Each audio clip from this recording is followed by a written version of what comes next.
Hey, what's up? Welcome to The Pitch.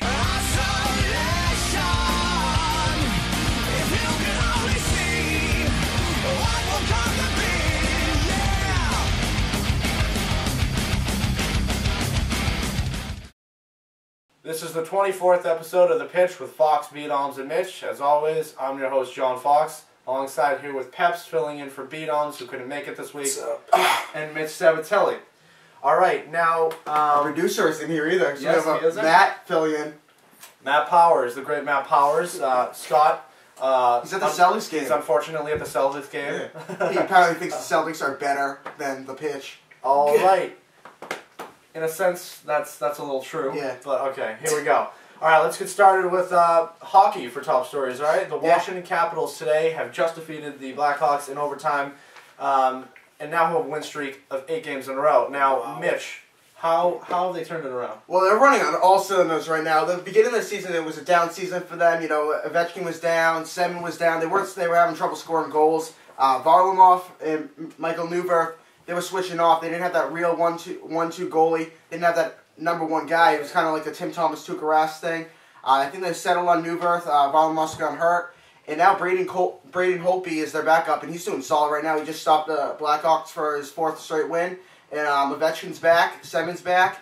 If they could get Mike Green back, that'd be great. But, you know, right now they're looking real good. Yeah. I agree with you. They're definitely looking real good. You just hope they're not going to be coming up out of nowhere now and do what they did last year. Yeah. And blow it, early in the playoffs. Yeah, and lose to the Canadiens at AC last year. They're going to look like a Mavericks. Mavericks against Golden State. That was a huge defeat right there. But, you know, they got Brock Leach back. They got Schultz back right now. Johansson, they all look good. And the coach, Bruce Boudreau, he's doing very good leading this team back. You know, they had a down season like I just mentioned. But to get everybody back on their feet and just skating well, shooting the puck well, playing great defense, I like the team right now. Washington looks good. Sounds good. All right, now, guys, are they the best in the East right now? Right now, I still am going with Philly. I think Sergei Bobrovsky, he's been having a little bit of a drought these last couple of games, but that offense with Richards, Ville Leno, Claude Giroux, you can go down the line, Scott Hartnell, I think they're loaded up front. Danny Briere, they got a great coach, and right now I think they're the best team. They have the playoff experience from last year. They got to the Cup Finals. They're in a drought right now, right? And that's how Washington's coming back. But you know, you can also look at Pittsburgh, who Dan Bilesmo just got a big extension. They look really good right now, and that's without Crosby and Malkin, like we've been mentioning. They're getting Crosby back soon, hopefully. But right now, I think it's good. I think Philly's still the best team, and Washington's right there. I agree, but you just got to think though. The Flyers came from the 7th seed last year, so they'll come from anywhere. Yeah. Just come back and just take it. Yep. But I don't think the Capitals are the best in the East. They got to prove it to the Flyers first, like you said. Yep. Because I mean, the Flyers are just stacked. Are you writing out Boston right now? You think Boston's up now? I don't know. I think the Bruins are better. I like them better than the Capitals because at least they're consistent. You like them better than the Capitals right now? Well, the Bruins, they just won 7 straight, and then now they just lost 3 straight. So, I mean, it defeats the purpose of winning 7 straight if you're going to lose 3 after that.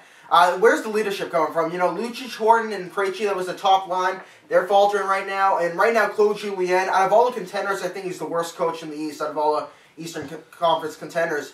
And I think that's their big downfall is their coach. And I think as soon as they fire Claude Julien, that's the first time they're going to be real contenders for this East. So. Yeah, but who says that Washington can't go on like an 8-game losing streak after winning? Oh no, they can clearly. But right now they're real hot right now, and Boston's running a drought. Pittsburgh's looking real good. So right now I think Boston's looking down. I think Tampa's looking down. They're faltering a little bit. So right now I think the big contenders are Philly and Washington still.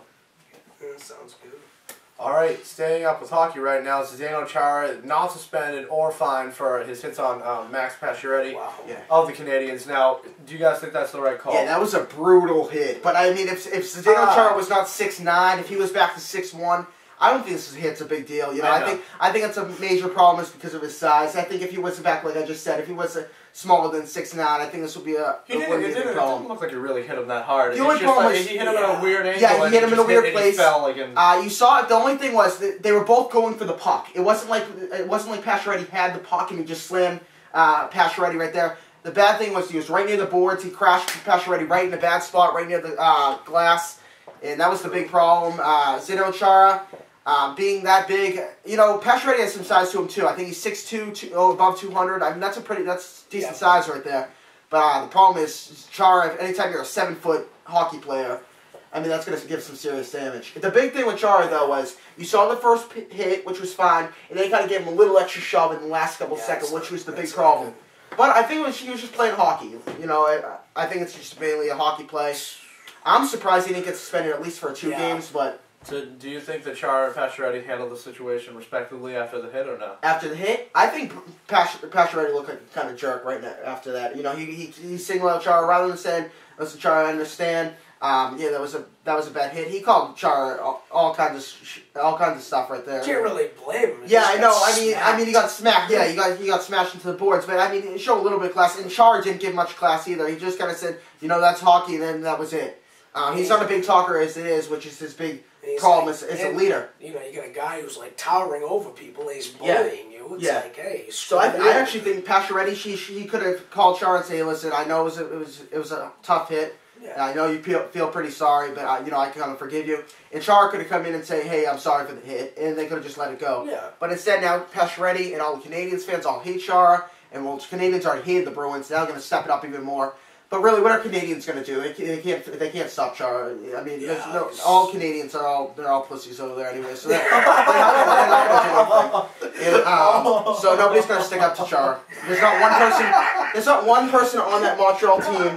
PK Subban leads the team in penalty minutes with 92. There's not one guy on that team who's going to stick up for Chara. So next time in Chara, I mean, there's no fan who's going to stick up to him. So that's not even going to be a blame Cam. Kudos to Mitch. Yeah. Kudos to Mitch. All right, now. Real quickly, moving on, we'll talk about NFL talks more once Beanoms gets back next week. But real quick, Mitch, with Roger Goodell fixing the labor agreement, and ultimately, will there be football in 2011? There's going to be football in 2011. It's too much for the NFL to lose. I think Roger Goodell's going to do anything in his power to get this labor agreement done. And the sight of having no NFL for a whole season, that would just not happen. I mean, right now, it's pretty lame. This game is such a high right now. The sport is the top in all 4 sports. They have all the media, all the revenue. They're not going to let that all go away and just not signing a player and owner's agreement. They're going to get that done eventually. Yeah, they better get that done because there's going to be no sports really for me to want to watch because, I mean, every night... Are you ready for some college football? Be like, who gives a crap? Yeah. College football. Nah.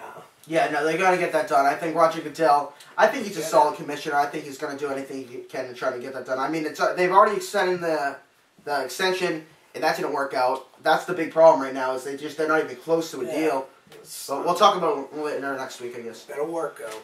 All right, moving on to our last top story here. More news on the Brendan Merriweather situation. He was accused of a shooting. Yeah. So now apparently there's enough evidence to state that he was there, but not enough evidence to say that he was actually indeed the shooter. So thoughts on this? I mean, they interviewed there's a Boston sports station on the radio, the Sports Hub with Touch with Rich, a great radio station. They interviewed there was 2 people that were involved other than Brendan Merriweather. Wasn't there 2 guys? I remember one of the guys' name was Stanley and somebody else. His cousin or something. Who got shot. He had like one cousin who did one thing, another cousin here. I guess a lot of cousins there or whatever. I don't know how you have that many cousins. But John Morgan is the lawyer right now for Brendan Merriweather, or the guy who he supposedly shot. And he looked like a complete moron on the radio. He had no facts. He had nothing. I think he was on a major publicity stunt, really. I think it could be a hoax right now, but right now I think there's just not enough evidence, and even John Morgan, the lawyer, he has nothing to back anything up, so I think this could be all staged. It would be sad if this actually is true, and if he is a shooter, because this will tarnish his image. Brendan Merriweather. Man, just gotta hope it doesn't start. Yeah, I mean, if those players that start out great, and then they have something happen, and then they start losing their image, because no one Brendan Merriweather. As much. Brendan Merriweather is the perfect guy if they were going to stage something, which I don't think they staged it, but if they did blame it on somebody, it would be the perfect guy for Brendan Merriweather. He was all the media coverage because he's a Patriot. Ian had that problem back in Miami Hurricanes when he stepped on a guy's head with his cleat. So he has a backstory. He has some problems in his history. So I mean, if it was a guy like if Tom Brady did this, nobody would ever believe it. Brandon Merriweather, if anyone in the Patriots could do something like this, I think that the media would think it would be this guy. But right now, there's not enough evidence to say that it was him. Of course, they're going to go after our good players now, the media. Yeah. Bastards. All right, well, moving on to viewer emails. Jack from Philly asked us, how bad do you think the Canadians will retaliate now? Like I just said, they have nobody to retaliate. They have nobody to get it. I mean, who's going to face up to Zdeno Chara 6'9"? Like I just said, PK Subban, he's their big penalty minutes guy. He has 92 right now. They have no guy above 100 penalty minutes. PK Subban's only 6 feet. So, I mean, yeah, if he's going to start fighting Chara, he's got 9 inches on him, so good luck with that. Yeah, the Bruins got them beat. Yeah, when this was like a Matt Cook thing when he took over Savard, which, by the way, was a much worse hit. They had Sean Thornton, who could easily stick up and stop Matt Cook and give a good fight, and that was a pretty good fight. They have a Lucic or something. Canadians don't have that big guy to really step in. They used to have George Locke. He's gone now. So they don't have that big guy. And even if they did have a big guy, the only guy I've seen ever stop Zdeno Chara in a fight is Boris Vlahovic. And guess what team Boris Vlahovic's on now right now? It's the Bruins. So there's nobody in the league that can really stop Zdeno Chara. I will agree with you. And will also say that they are not real sports fans because they don't watch the pitch. Because we never get any viewer email questions from Canada, so screw you. All right. Yeah, Canada, they don't even have sports. They have like croissants. All right. Moving on to our final. We only have 2 this week, 2 viewer emails for the top stories. All right. Nick from Boston asked, who wins a 7-game playoff series against each other, the Canadians or the Bruins?